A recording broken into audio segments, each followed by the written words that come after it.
안녕하세요. 진짜 인생 진생입니다.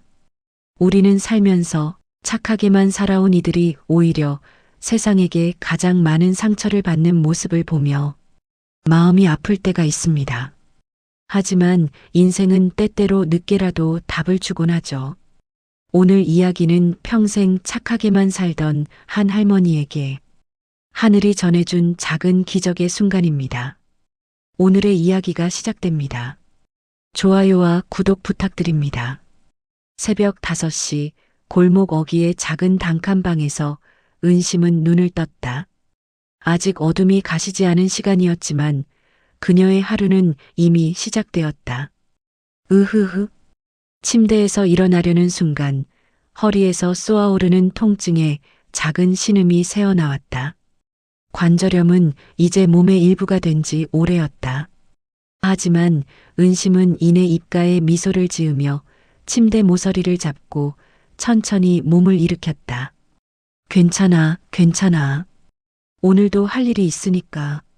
작은 방 안은 세월의 흔적으로 가득했다. 벽지는 여기저기 들뜬 채 누렇게 변색되어 있었고 천장 한쪽 구석에는 비가 새서 생긴 얼룩이 지도처럼 번져 있었다. 낡은 옷장 하나, 싱크대 겸 부엌이라고 부를 수 있는 작은 공간, 그리고 한 사람이 누우면 꽉 차는 침대가 그녀가 가진 전부였다. 은심은 찬물로 세수를 하고 머리를 단정하게 빗어 넘겼다. 거울 속 78살의 얼굴은 주름으로 가득했지만 눈빛만큼은 여전히 맑고 온화했다. 오늘도 좋은 하루 보내자. 혼잣말로 스스로를 다독이며 은심은 낡은 외투를 걸쳤다. 시장 청소 일을 나가야 했다. 한 달에 50만 원, 그것이 그녀의 전부였다. 월세가 40만 원이니 남는 돈으로 한 달을 버텨야 했다. 밖으로 나서자 찬바람이 얼굴을 스쳤다. 겨울이 깊어지고 있었다. 은심은 목도리를 더 꽁꽁 감싸며 시장으로 향했다. 아직 어두운 골목길을 걸으며 그녀는 지나가는 모든 집에 조용히 인사를 건넸다. 안녕히 주무세요. 불 켜진 창문을 보며 미소 짓고 꺼진 창문을 보며 편히 쉬시라고 속으로 빌었다. 그것이 은심의 방식이었다. 평생을 그렇게 살아왔다. 시장에 도착하자 상인들이 하나둘 나타나기 시작했다. 은심 할매. 오늘도 일찍이네. 생선 가게 주인 아저씨가 반갑게 인사를 건넸다. 그러게요. 일찍 시작해야 일찍 끝나잖아요. 아침 추우니까 몸 조심하세요. 할매가 조심해야지. 그 허리에 그 일을 언제까지 하려고. 괜찮아요, 괜찮아요. 일할 수 있는 게 감사하죠. 은심은 늘 그랬듯 빗자루를 들고 시장 바닥을 쓸기 시작했다. 어제 장이 끝난 후 버려진 채소 부스러기들, 생선 비늘들, 각종 쓰레기들이 여기저기 흩어져 있었다. 허리를 굽히고 또 굽히며 그녀는 묵묵히 청소를 이어갔다. 1시간쯤 지났을까? 야채 가게 아주머니가 은심을 불렀다. 할매, 잠깐만 이리 와봐요. 네, 가요. 은심은 빗자루를 세워두고 다가갔다. 이거 좀 옮겨줘요. 내 허리가 아파서 못하겠어. 아이고, 그러세요. 제가 할게요. 무거운 채소 상자 5개였다. 은심의 허리는 이미 아침 청소로 비명을 지르고 있었지만 그녀는 거절할 수 없었다. 거절하는 것은 남에게 피해를 주는 일이라고 생각했다. 상자를 하나씩 옮기는 동안 허리에서 따끔한 통증이 번졌다. 하지만 은심은 웃으며 말했다. 다 옮겼어요. 이제 괜찮으시죠? 고마워요, 할매. 역시 할매가 최고야. 아주머니는 그렇게 말하고는 다시 자기 일로 돌아갔다. 감사 인사뿐 따뜻한 차 한 잔 권하는 일도 없었다. 은심은 익숙한 듯 다시 청소를 시작했다. 점심때가 되자 은심은 시장 한쪽 구석에 앉아 미리 싸온 주먹밥 하나를 꺼냈다. 어제 주민센터에서 받은 쌀로 만든 것이었다. 김치 한 조각과 함께 천천히 씹어 먹으며 그녀는 지나가는 사람들을 바라봤다. 젊은 엄마가 아이 손을 잡고 지나갔다. 행복해 보였다. 은심은 미소 지었다. 대학생으로 보이는 청년이 할머니를 부축하며 걸어갔다. 은심의 눈가가 촉촉해졌다. 나도 저런 식구가 있었으면. 하지만 그녀는 곧 고개를 저었다. 욕심 부리면 안 돼. 지금도 충분히 감사한 거야. 오후 4시 청소가 끝났다. 은심은 관리사무소에 들러 오늘 일당 15,000원을 받았다. 구겨진 10,000원짜리 한 장과 5,000원짜리 한 장.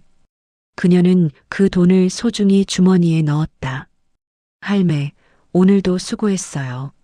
젊은 직원이 무심하게 말했다. 아니에요. 제가 더 고마워요.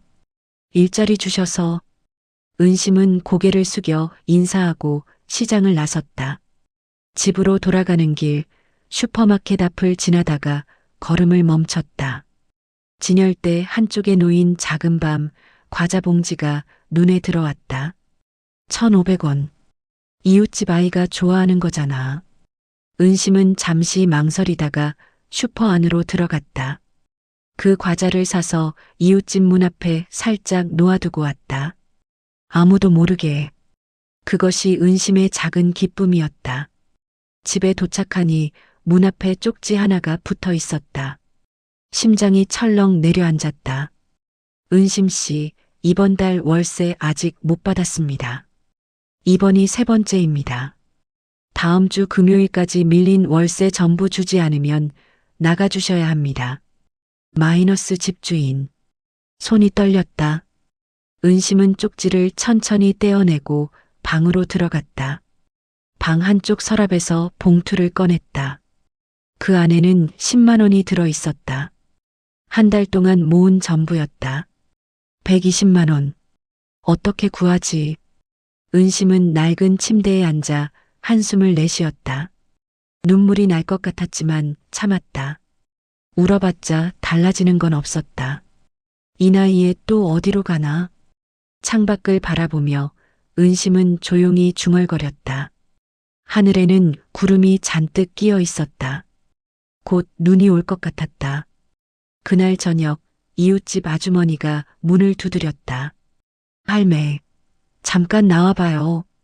은심이 문을 열자 아주머니가 짜증 섞인 목소리로 말했다. 우리 집 하수구가 막혔는데 할매 좀 뚫어줘요.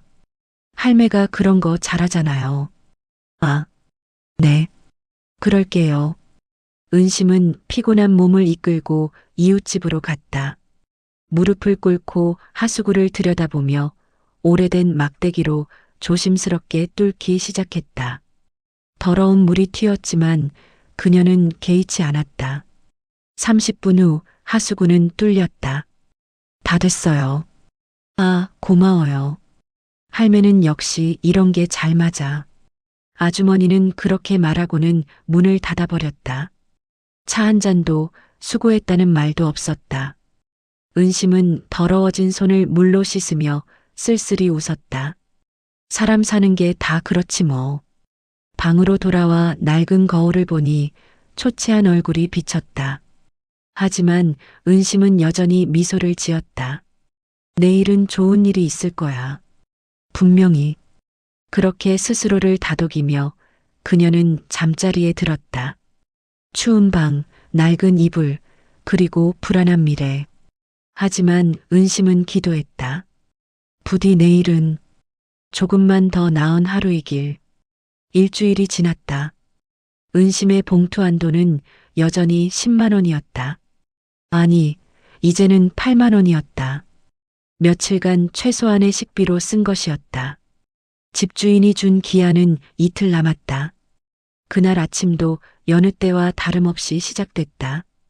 은심은 새벽같이 일어나 시장으로 갔다. 하지만 오늘따라 몸이 더 무겁게 느껴졌다. 잠을 설쳐서일까 아니면 걱정 때문일까. 청소를 시작하려는데 정육점 아저씨가 불렀다. 은심 할매, 오늘 시간 있어요? 네, 왜요? 저기 뒤편 창고 좀 정리해 줄 수 있어요? 아무도 안 하려고 해서 10,000원 드릴게요. 10,000원. 은심의 눈이 반짝였다. 네, 할게요. 창고는 오랫동안 방치된 곳이었다. 먼지와 거미줄이 가득하고 쌓인 상자들 사이에서 곰팡이 냄새가 났다. 하지만 은심은 개의치 않았다. 10,000원이면 밀린 월세에 조금이라도 보탤 수 있었다. 2시간 동안 쉬지 않고 청소했다. 땀이 등을 타고 흘렀다. 허리는 더욱 아파왔지만 그녀는 멈추지 않았다. 다 끝났어요. 오, 할매 고생했어요. 여기 정육점 아저씨가 10,000원을 건넸다. 은심은 감사한 마음으로 받았다. 하지만 돌아서려는 순간 아저씨가 덧붙였다. 참 할매. 나가는 길에 쓰레기도 좀 버려줘요. 저기 큰 봉투 3개. 네, 알겠어요. 결국 은심은 무거운 쓰레기 봉투를 들고 분리수거장까지 갔다 왔다. 10,000원을 받기 위해 3시간을 일한 셈이었다. 하지만 그녀는 불평하지 않았다. 점심시간 은심은 시장 뒤편 구석에 앉아 물 한 모금을 마셨다. 오늘 아침은 거르고 나왔다. 배가 고팠지만 참아야 했다. 그때 생선 가게 아주머니가 다가왔다. 할매, 이거 좀 가져가요. 비닐봉지 안에는 팔다 남은 생선 머리와 내장이 들어 있었다. 팔 수 없는 부위들이었다. 감사합니다. 잘 먹을게요. 별거 아니에요. 어차피 버릴 거니까. 은심은 봉지를 소중히 안았다. 오늘 저녁은 이걸로 국을 끓일 수 있을 것이었다. 오후가 되어 청소를 마치고 집으로 돌아가는 길, 은심은 주민센터 앞을 지나다 멈춰섰다. 혹시 모를 지원을 받을 수 있지 않을까 하는 희망이 생겼다. 용기를 내어 안으로 들어갔다. 젊은 직원이 무심하게 물었다. 무슨 일이세요? 저, 형편이 어려워서요. 혹시 도움을 받을 수 있는 방법이 있을까요? 주민등록증 있으세요? 네, 여기요. 직원은 컴퓨터를 두드리며 화면을 확인했다. 기초생활수급 대상은 아니시네요.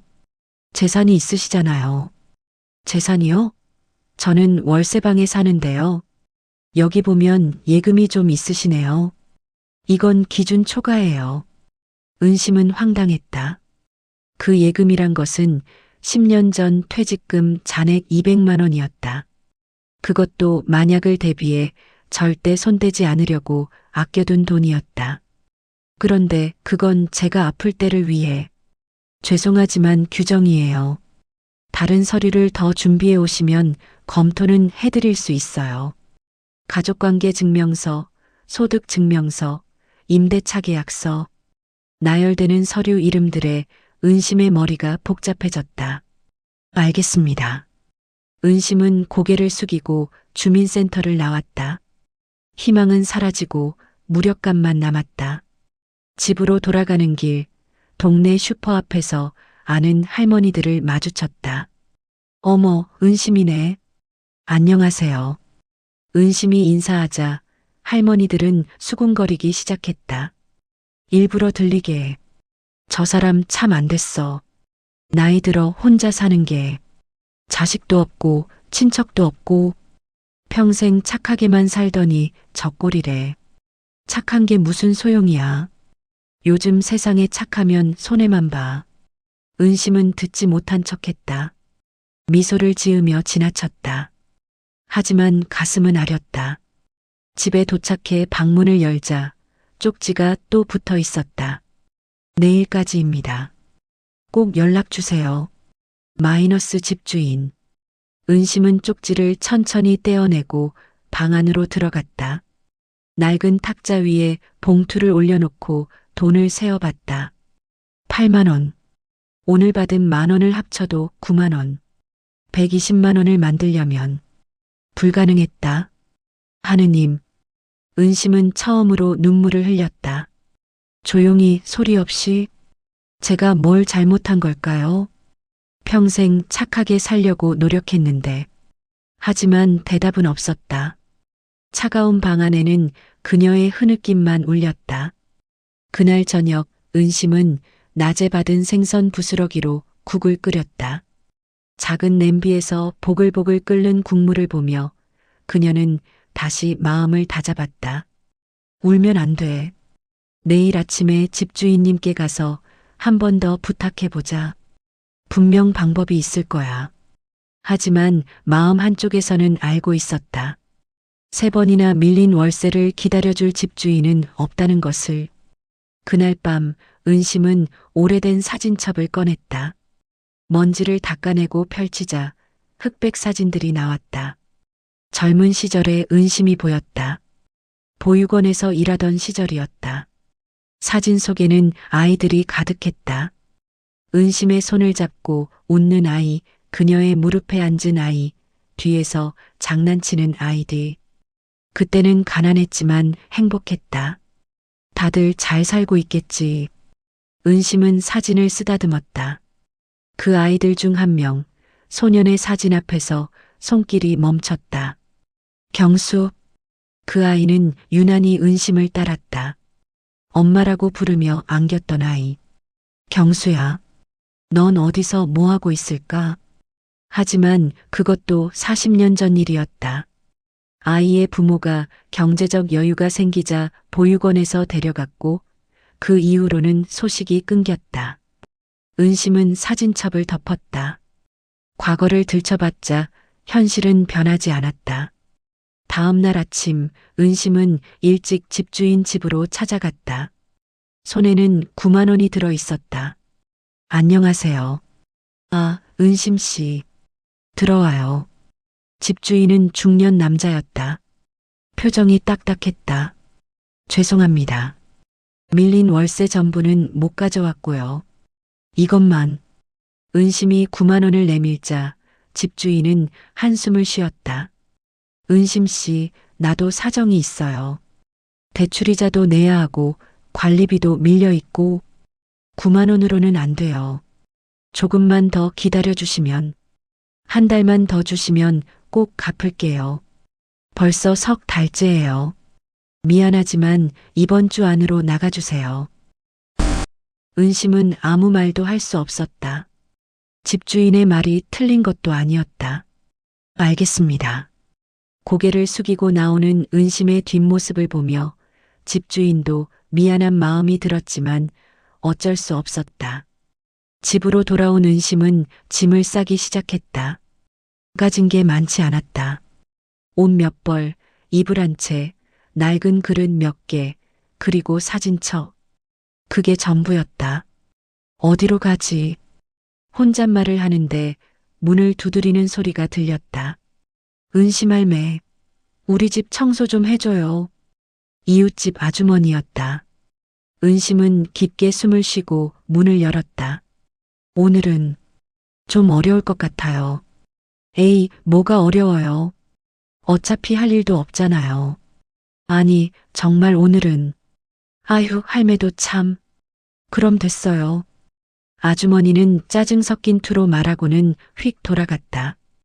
은심은 쓸쓸히 문을 닫았다. 그날 저녁 은심은 마지막 남은 쌀로 죽을 끓였다. 내일부터는 어떻게 될지 몰랐다. 하지만 그녀는 여전히 감사했다. 오늘 하루도 무사히 보냈으니 감사합니다. 창밖으로 눈이 내리기 시작했다. 첫눈이었다. 예전 같으면 아름답다고 생각했을 텐데 오늘은 그저 추웠다. 내일은 어떻게 될까? 은심은 창가에 앉아 눈을 바라봤다. 하얀 눈송이들이 어둠 속에서 춤추듯 내렸다. 마치 그녀의 인생처럼 조용히 소리 없이. 하지만 은심은 포기하지 않았다. 괜찮아. 평생 이렇게 살아왔잖아. 이번에도 이겨낼 수 있어. 그렇게 스스로를 다독이며 그녀는 잠자리에 들었다. 내일은 시장에서 다시 일당을 받을 수 있을 것이고 조금씩 모으면 방법이 생길 것이라 믿었다. 하지만 운명은 그녀에게 다른 계획을 준비하고 있었다. 그것이 좋은 것인지 나쁜 것인지는 아무도 몰랐다. 겨울이 깊어지던 어느 날 아침, 은심은 새벽같이 일어나 시장으로 향했다. 어젯밤 내린 눈이 얼어붙어 길이 미끄러웠다. 조심조심 걸었지만 허리가 아파 걸음이 느렸다. 계단을 내려가는데 다리에 힘이 풀렸다. 어제 하루 종일 굶었던 탓이었다.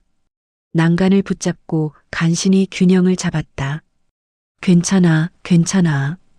오늘 일하면 돈 받아서 밥 먹을 수 있어. 스스로를 다독이며 시장에 도착했다. 하지만 오늘따라 몸이 말을 듣지 않았다. 빗자루를 들자마자 손이 떨렸고 허리를 숙일 때마다 앞이 흐려졌다. 할매, 안색이 안 좋은데? 생선 가게 주인이 걱정스럽게 물었다. 아니에요, 괜찮아요. 감기 기운이 좀 있나 봐요. 그럼 오늘은 쉬지 그래요? 아니에요. 일해야죠. 은심은 고집스럽게 청소를 계속했다. 하지만 1시간쯤 지나자 어지럼증이 심해졌다. 세상이 빙글빙글 돌았다. 잠깐, 앉아야겠다. 벽에 기대어 앉으려는 순간이었다. 쿵! 은심의 몸이 그대로 바닥에 쓰러졌다. 빗자루가 요란한 소리를 내며 굴러갔다. 할매, 할매. 생선 가게 주인이 달려왔지만 은심은 이미 의식을 잃은 상태였다. 사람들이 모여들었다. 하지만 대부분은 그저 구경만 할 뿐이었다. 누가 119 불러야 하는 거 아니야? 나 바빠서 못해. 누가 좀 해줘. 나도 바빠. 서로 눈치만 보는 사이 시간이 흘렀다. 은심은 차가운 바닥에 쓰러진 채로 방치되어 있었다. 그때 한 젊은 여성이 급히 달려왔다. 어머, 저분이 쓰러지셨네요. 혹시 119 불렀어요? 아직. 제가 할게요. 여성은 즉시 핸드폰을 꺼내 119에 전화를 걸었다. 그리고는 은심 곁에 무릎을 꿇고 앉았다. 할머니, 괜찮으세요? 곧 구급차 올 거예요. 은심은 의식이 흐릿했지만 따뜻한 손길을 느낄 수 있었다.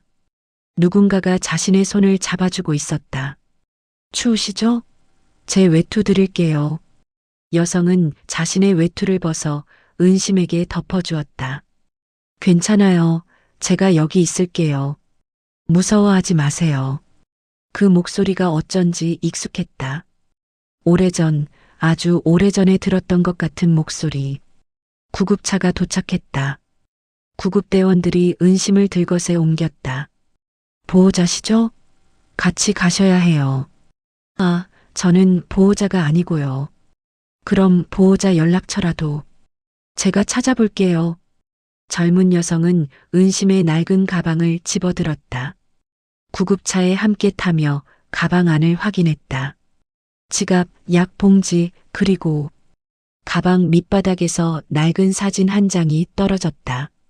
흑백 사진이었다. 사진 속에는 젊은 은심과 어린 소년이 함께 서 있었다. 소년은 은심을 꼭 안고 있었고 두 사람 모두 환하게 웃고 있었다. 여성은 사진을 집어들고 눈을 크게 떴다. 이게 사진 뒷면에는 흐릿한 글씨가 적혀 있었다. 경수와 함께 1985년 가을. 여성의 손이 떨렸다. 경수. 그 이름은 자신의 아버지 이름이었다. 아버지? 여성은 다시 사진을 자세히 들여다봤다. 사진 속 소년의 얼굴. 지금은 나이가 들었지만 분명히 아버지의 어린 시절 모습이었다. 거실에 걸린 오래된 가족 사진에서 봤던 그 모습. 이 할머니가 아버지를 아시는 분이라는 거야? 여성의 이름은 박수진이었다. 32살 초등학교 교사였다. 그녀는 떨리는 손으로 사진을 소중히 가방에 넣었다. 병원에 도착하자 의사들이 은심을 응급실로 옮겼다. 환자분이 영양실조와 저체온증 상태입니다. 상태가 좋지 않아요. 네. 수지는 대기실에 앉아 사진을 다시 꺼내봤다. 눈물이 흘렀다. 이분이 아버지를 키워주신 분이라면, 우리가 찾지 못했던 그분이라면, 수진의 아버지 박경수는 어릴 적 보육원에서 자랐다. 그리고 은심 선생님을 엄마처럼 따랐다고 했다. 하지만 부모가 데려간 후 이사를 가면서 연락이 끊겼고 그 후로는 은심 선생님을 찾지 못했다고 했다. 아버지는 가끔 말했다. 은심 선생님, 나를 진짜 엄마처럼 사랑해 주셨는데 나 때문에 고생만 하셨지.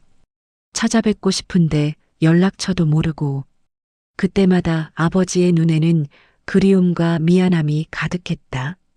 그 은심 선생님이 바로 이 할머니라면 수지는 즉시 아버지에게 전화를 걸었다. 아버지, 저예요. 수진아, 무슨 일이야? 목소리가 왜 그래? 아버지, 혹시 보육원 시절 사진 있으세요? 은심 선생님이랑 찍은 거요. 왜 갑자기? 있어요, 없어요? 응, 집에 있지. 왜? 지금 당장 확인해 보세요. 흑백 사진에 아버지가 은심 선생님 꼭 안고 있는 거요. 맞아. 그런 사진이 있는데. 어떻게 알았어? 수지는 숨을 크게 들이마셨다. 아버지, 제가 지금 은심 선생님을 찾았어요. 뭐라고? 지금 병원이에요. 할머니가 길에서 쓰러지셨어요. 제가 구급차 불러서 같이 왔는데 할머니 가방에서 아버지 사진이 나왔어요. 분명 그분이에요. 전화기 너머로 아버지의 흐느끼는 소리가 들렸다. 정말, 정말이야? 네. 어서 오세요. 알았어. 지금 당장 갈게. 수지는 전화를 끊고 응급실 문을 바라봤다. 안에서는 의사들이 은심을 치료하고 있었다. 선생님, 부디 괜찮으세요. 아버지가 곧 오실 거예요. 1시간 후 응급실 문이 열렸다. 보호자분? 네. 수진이 달려갔다. 환자분, 지금은 안정을 되찾았습니다. 다만 영양실조가 심각하고 만성 질환도 여러 개 있으시네요. 얼마나 힘들게 사셨으면. 의사의 말에 수진의 눈에서 눈물이 흘렀다. 입원하셔야 해요. 그런데 보호자 동의서를 받아야 하는데 제가 할게요. 비용도 제가 부담하겠습니다. 보호자가 맞으십니까? 네. 수지는 거짓말을 했다. 하지만 그것은 선의의 거짓말이었다. 이 할머니를 혼자 둘 수 없었다. 은심은 중환자실로 옮겨졌다. 수지는 유리창 너머로 침대에 누운 은심을 바라봤다. 산소 마스크를 쓴 채 의식 없이 누워있는 모습이 너무 가련해 보였다. 평생 착하게만 사셨다는데 왜 이렇게 혼자 고생하셨을까? 그때 뒤에서 급한 발소리가 들렸다. 수진아. 돌아보니 아버지가 헐레벌떡 달려오고 있었다. 58배 나이지만 지금은 어린아이처럼 눈물범벅이 된 얼굴이었다. 아버지, 선생님이 어디 계셔? 수진이 가리키자 아버지는 유리창 앞으로 다가갔다. 그리고 침대에 누운 은심을 보는 순간 그 자리에 주저앉았다. 선생님, 선생님, 목이 메어 말이 나오지 않았다. 40년 만에 다시 본 은혜의 은인이 그렇게 쇠약한 모습으로 누워 있었다. 제가 찾았어야 했는데 죄송합니다. 정말 죄송합니다. 박경수는 유리창에 이마를 대고 흐느꼈다. 은심이 의식을 회복한 것은 이틀 후였다. 천천히 눈을 뜬 그녀는 하얀 천장을 보고 놀랐다. 여기가 어디지? 옆에서 수진이 벌떡 일어났다. 할머니, 깨어나셨어요? 당신은? 저 할머니 쓰러지신 거 발견하고 병원 모셨어요. 괜찮으세요? 은심은 천천히 주위를 둘러봤다. 병실이었다. 깨끗한 침대, 따뜻한 이불, 링거를 맡고 있는 자신의 팔. 이런, 큰일이네. 병원비가. 걱정하지 마세요. 다 해결됐어요. 하지만, 그때 병실 문이 열렸다. 박경수가 조심스럽게 들어왔다. 은심과 박경수의 눈이 마주쳤다. 시간이 멈춘 것 같았다. 은심은 그 얼굴을 보는 순간 알 수 있었다. 경수, 야, 떨리는 목소리였다. 박경수는 눈물을 흘리며 침대 곁으로 다가왔다. 선생님, 저예요. 경수예요. 어머, 어머나. 은심의 눈에서 눈물이 흘렀다. 그녀는 떨리는 손을 뻗었고 박경수는 그 손을 꼭 잡았다. 선생님, 정말 죄송합니다. 제가 찾았어야 했는데 이렇게 고생하시게. 아니야, 아니야. 내가 잘 살고 있다는 게 중요한 거지. 두 사람은 한동안 아무 말도 하지 못했다. 40년의 시간이 흐른 지금 다시 만난 두 사람은 그저 서로의 손을 잡고 울었다. 수진도 옆에서 눈물을 닦았다. 잠시 후 박경수는 이야기를 시작했다. 선생님, 제가 얼마나 찾았는지 아세요? 보육원에도 가보고 옛날 주소도 찾아갔는데 모두 헐렸고 아무도 선생님 소식을 모르더라고요. 나도 너희 가족 연락처를 잃어버렸단다. 이사 가고 나서 편지도 안 와서 잘 살고 있겠거니 했지. 죄송해요, 선생님.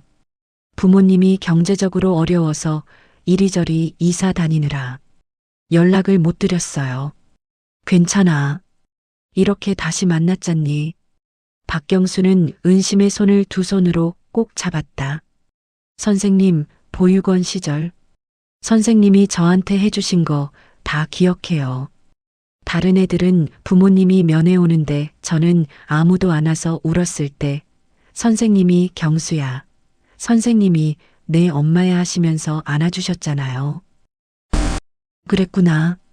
추운 겨울날 제 이불이 얇다고 선생님 이불 덮어주시고 선생님은 외투 입고 주무셨어요.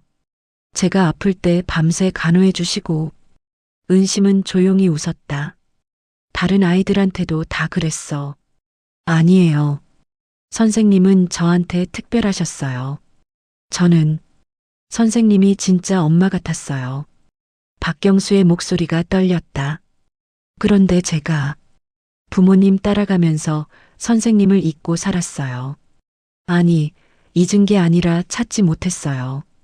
그게 저한테는 평생 죄책감이었어요. 아니야, 경수야. 내가 잘 사는 게 나한테는 가장 큰 행복이었어. 수진이 아버지 어깨를 두드렸다. 아버지, 이제 괜찮아요. 할머니 찾았잖아요. 박경수는 고개를 끄덕이고 은심을 바라봤다. 선생님, 이제부터는 제가 모실게요. 병원비 걱정하지 마시고 퇴원하시면 저희 집에서 사세요. 뭐, 안 돼. 너희한테 패를. 선생님, 박경수는 단호한 목소리로 말했다. 선생님은 제 은인이에요. 아니, 은인을 넘어서 어머니예요. 제가 선생님 모시는 거 당연한 거예요. 제발 거절하지 마세요. 하지만, 할머니, 수진이 은심의 다른 손을 잡았다. 저는 처음 뵙지만요. 할머니가 아버지한테 어떤 분이었는지 알아요. 그리고 길에서 쓰러지신 할머니를 그냥 지나칠 수 없었어요. 이건 운명이에요. 은심은 두 사람을 번갈아 보다가 눈물을 흘렸다. 고맙다. 정말 고마워. 그날부터 박경수 가족은 은심을 위해 움직였다. 박경수의 아내 김미숙도 병원에 찾아왔다. 처음에는 어색했지만 은심의 이야기를 듣고 난 후 그녀도 눈물을 흘렸다. 어머님, 저희가 늦게나마 찾아뵙게 되어 다행입니다. 아니에요. 제가 폐만 끼치는 것 같아서. 무슨 말씀을요? 남편이 평생 찾던 분인데요. 저희 가족한테는 정말 소중한 분이세요. 며칠 후 은심의 단칸방 정리를 위해 박경수와 수진이 찾아갔다. 방문을 열자 두 사람은 말문이 막혔다. 이렇게 사셨구나. 너무나 초라한 방이었다. 곰팡이 핀 벽, 깨진 창문, 낡은 이불. 냉장고를 열자 거의 비어 있었고 상한 김치와 물 한 병이 전부였다. 수지는 울음을 참지 못했다. 할머니, 이렇게 힘들게 사셨는데. 박경수는 주먹을 쥐었다. 내가 진작 찾았어야 했는데. 그들은 은심의 짐을 정리했다. 많지 않았다. 한 박스면 충분했다. 평생의 짐이 겨우 한 박스. 박스 안에서 박경수는 오래된 공책 하나를 발견했다. 펼쳐보니 일기장이었다. 오늘도 경수 생각이 난다. 잘 크고 있을까? 행복하게 살고 있을까? 내가 더 잘해줄 걸 그랬다. 경수야, 선생님은 내가 너무 보고 싶단다.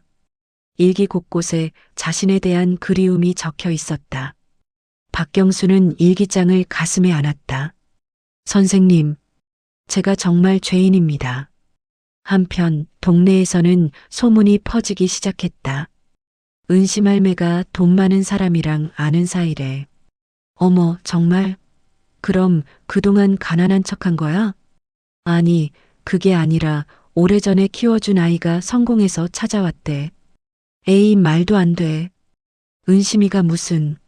하지만 며칠 후 그것이 사실로 확인되자 이웃들의 태도가 바뀌었다.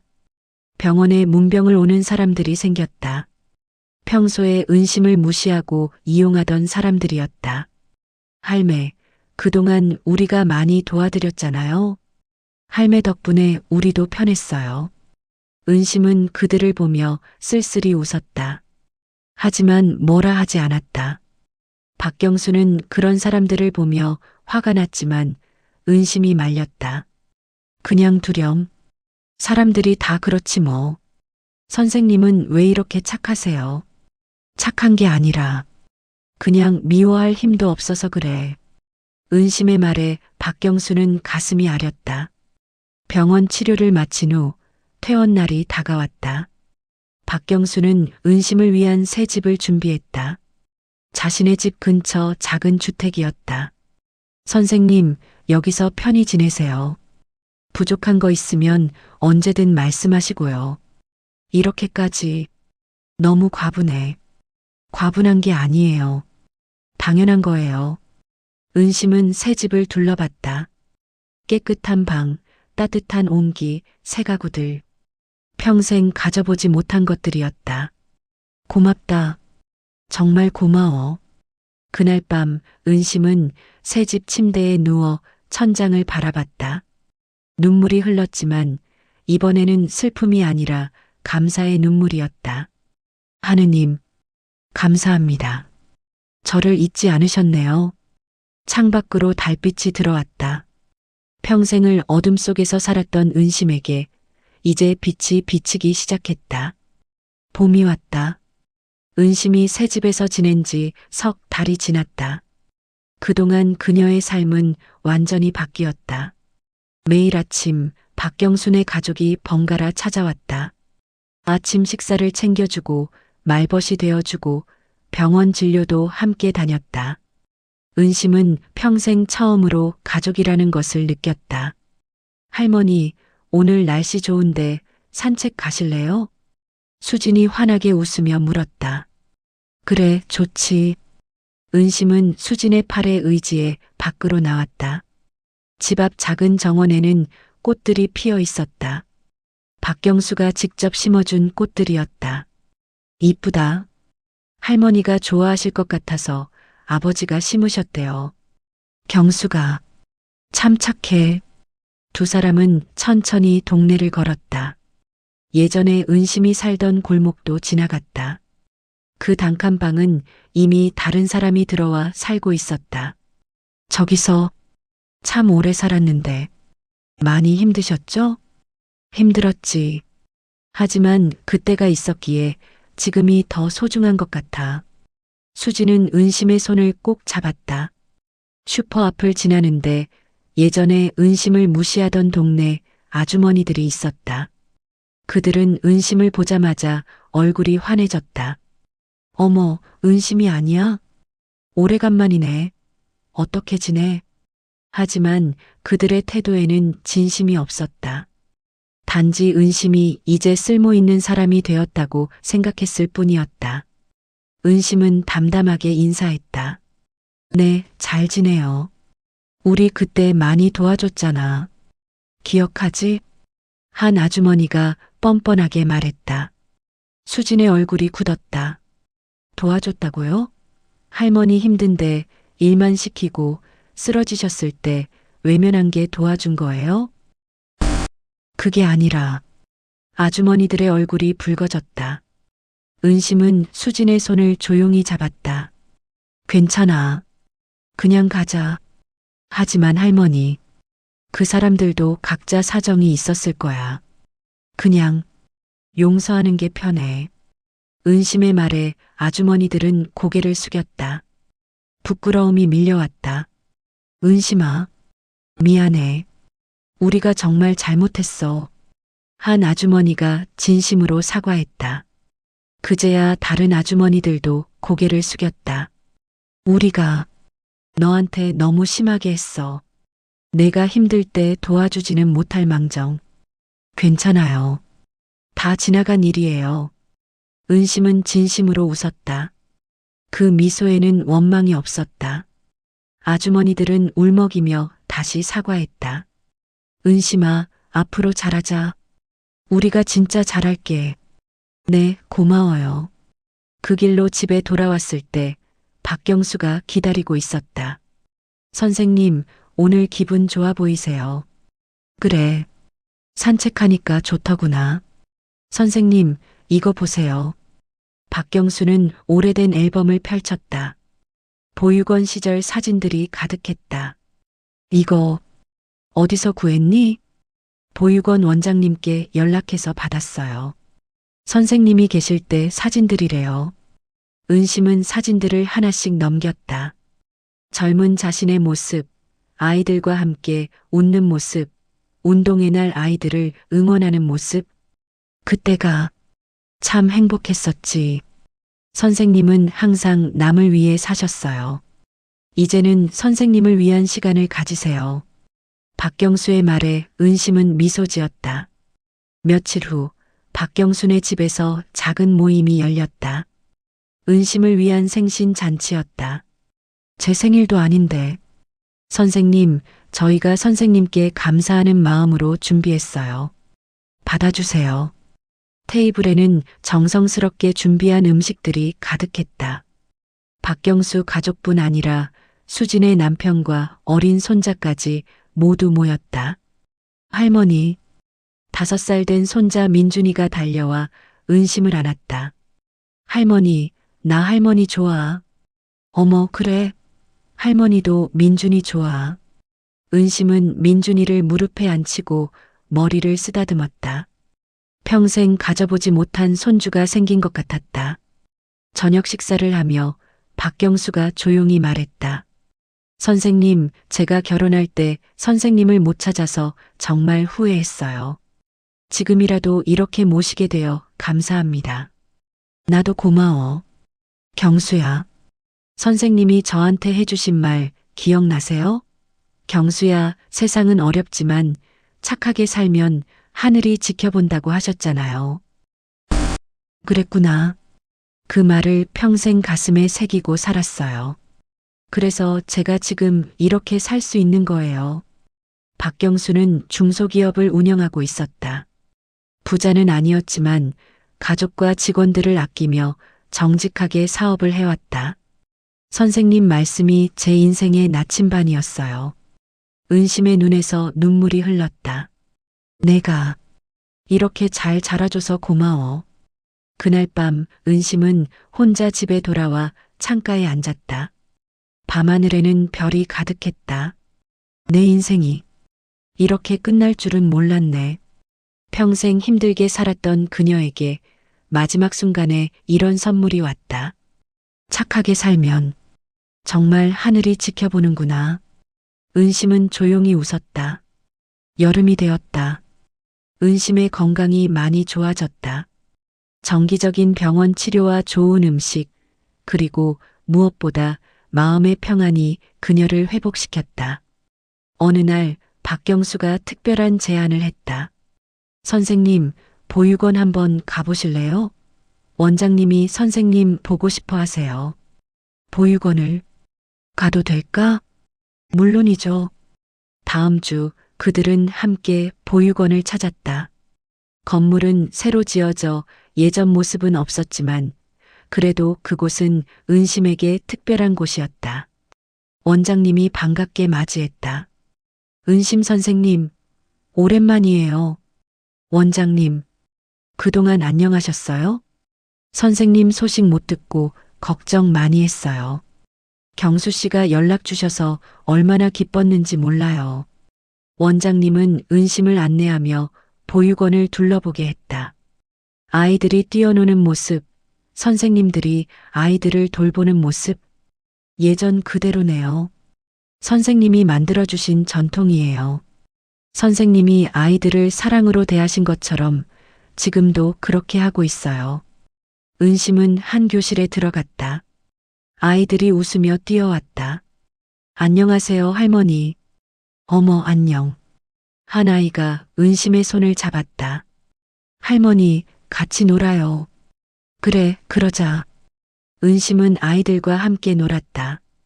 오랜만에 느끼는 행복이었다. 돌아오는 길에 은심이 말했다. 경수야, 내가 부탁 하나 할게. 네, 말씀하세요. 내가 모아둔 돈이 좀 있어. 그거로 보육원에 장학금을 만들고 싶구나. 박경수는 놀랐다. 선생님, 그 돈은 선생님을 위해 쓰세요. 난 이제 충분해. 경수 덕분에 편하게 지내고 있잖니. 그 돈으로 아이들이 꿈을 키웠으면 좋겠어. 알겠습니다. 제가 더 보태서 크게 만들게요. 고맙다, 경수야. 그렇게 은심 장학금이 만들어졌다. 매년 보육원 아이들 중 열심히 공부하는 아이들에게 장학금이 주어졌다. 은심의 이름이 새겨진 동판도 보육원에 걸렸다. 은심 선생님 마이너스 평생 아이들을 사랑하신 분. 은심은 그 동판을 보며 눈물을 흘렸다. 내 인생이 헛되지 않았구나. 가을이 왔다. 은심의 집 앞 정원에는 단풍이 들었다. 빨강, 노랑, 주황빛 나뭇잎들이 바람에 흔들렸다. 은심은 정원 의자에 앉아 따뜻한 햇살을 받으며 차를 마셨다. 옆에는 박경수가 함께 앉아 있었다. 선생님 편하세요? 응, 너무 편해. 앞으로도 계속 이렇게 편히 지내세요. 고맙다. 정말. 은심은 하늘을 바라봤다. 구름 한 점 없는 맑은 하늘이었다. 경수야. 네. 하늘은 말이야. 결국 착한 사람 편이더라. 네. 평생 힘들게 살았지만 마지막에 이렇게 좋은 일들이 생겼잖니. 하늘이 날 지켜보고 있었나 봐. 박경수는 은심의 손을 잡았다. 하늘도 지켜봤지만 선생님이 평생 뿌린 씨앗이 자란 거예요. 선생님이 저한테 베푼 사랑이 이렇게 돌아온 거예요. 그럴까? 분명히 그래요. 선생님은 평생 남을 위해 사셨잖아요. 이제 그 보답을 받는 거예요. 은심은 조용히 미소 지었다. 그날 저녁 박경순의 가족이 모두 모여 저녁 식사를 했다. 웃음소리가 가득한 식탁이었다. 민준이가 은심 곁에 앉아 말했다. 할머니, 나 할머니랑 계속 같이 살고 싶어. 할머니도 민준이랑 계속 같이 있고 싶단다. 그럼 약속? 응, 약속. 식사 후 은심은 창가에 서서 밤하늘을 바라봤다. 별들이 반짝이고 있었다. 이제야 알겠네. 평생을 착하게 살았지만 보상받지 못했던 그녀. 사람들에게 이용당하고 외롭고 힘들었던 그녀. 하지만 결국 하늘은 그녀를 잊지 않았다. 그녀가 수십 년 전 사랑으로 키웠던 아이가 돌아왔고 그 아이는 그녀에게 평생 받지 못했던 사랑을 돌려주었다. 하늘은 정말 착한 사람을 지켜보고 있었구나. 은심은 조용히 기도했다. 감사합니다. 이 못난 늙은이를 끝까지 지켜봐 주셔서. 그날 밤 은심은 가장 편안한 잠을 잤다. 따뜻한 이불, 포근한 방, 그리고 내일 다시 만날 가족. 평생을 고생했던 그녀에게 하늘은 마침내 행복을 선물했다. 몇 년 후, 은심은 여전히 건강하게 살고 있었다. 박경순의 가족과 함께 여행도 다니고 보육원 아이들을 만나러 가기도 했다. 동네에서는 은심의 이야기가 전설처럼 퍼졌다. 평생 착하게 산 사람이 결국 복을 받았대. 역시 하늘은 보고 있구나. 사람들은 은심을 보며 자신의 삶을 돌아봤다. 그리고 조금씩 변했다. 서로를 돕고 친절하게 대하고 이웃을 배려하는 마음이 생겼다. 은심이 평생 보여준 착함이 이제 다른 사람들에게도 퍼져나갔다. 어느 봄날 은심은 정원에서 꽃을 바라보며 조용히 중얼거렸다. 평생 착하게 살길 잘했어. 바람이 불어와 그녀의 흰 머리를 흔들었다. 햇살이 따뜻하게 내리쬐었다. 하늘은 푸르렀다. 그리고 은심은 행복했다. 평생을 기다린 그 행복을 마침내 찾았다. 이 세상에서 가장 아름다운 것은 착한 마음입니다. 때로는 손해보는 것 같고 때로는 외로운 것 같지만 하늘은 분명히 보고 계십니다. 은심 할머니처럼 묵묵히 선한 길을 걸어간 분들께 이 이야기를 바칩니다. 당신의 착함은 결코 헛되지 않습니다.